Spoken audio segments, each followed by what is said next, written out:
You ready? Let's go. 2-minute daily devo for Thursday, February 9th. I'm in the Contemporary English Version today, and our verse of the day comes from the book of Ephesians, chapter 4. Little context here before we get to our verse of the day. Paul here is writing to the followers of Christ at Ephesus and writing to us today, giving us some guidelines and things that we should do and how we should live as followers of Jesus Christ.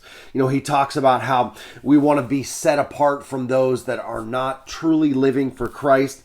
And he says that's not the way that you learned about it in verse 20. He says that you were taught and heard how to live for Christ and the truth that Jesus brings. He says that you should get rid of lying, speak truth to your neighbor, we're part of a body, be angry and do not sin.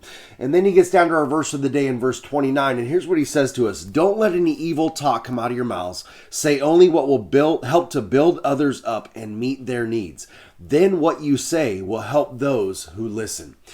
Paul here is reminding us that we need to be Christians and followers of Jesus Christ in deed and in word. That, you know, when you're out and you're about a group of people, we need to make sure that whatever's coming out of our mouths is something that's pleasing to God. Now, I know this can be difficult sometimes. We get in the heat of the moment or something happens and maybe something comes out of our mouths that's not pleasing to God.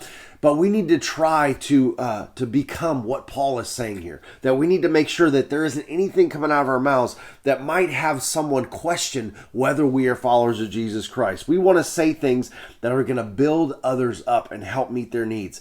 Then Paul says this, we want to make sure that every word that comes out of our mouth is something that's going to build others up, that's going to help them, that's going to be a blessing to those that are listening to us. He goes on to say that we want to not make the Holy Spirit mourn, and the Holy Spirit is proof that you belong to us, meaning that if we are not saying things that are pleasing to God, that grieves the Holy Spirit, because we've talked about this time and time again. When you say yes to Jesus Christ, the Holy Spirit comes to reside inside you. He's with you all the time. So if we're saying things that are not pleasing to God, that go against his word, that tear others down, that are not helpful, that are, crass talk or whatever it is, that is mourning the Holy Spirit that's with us. God is with us all the time. So we want to make sure that we are saying things that please him and that uplift others. All right, that's it, guys. I'll talk to you tomorrow.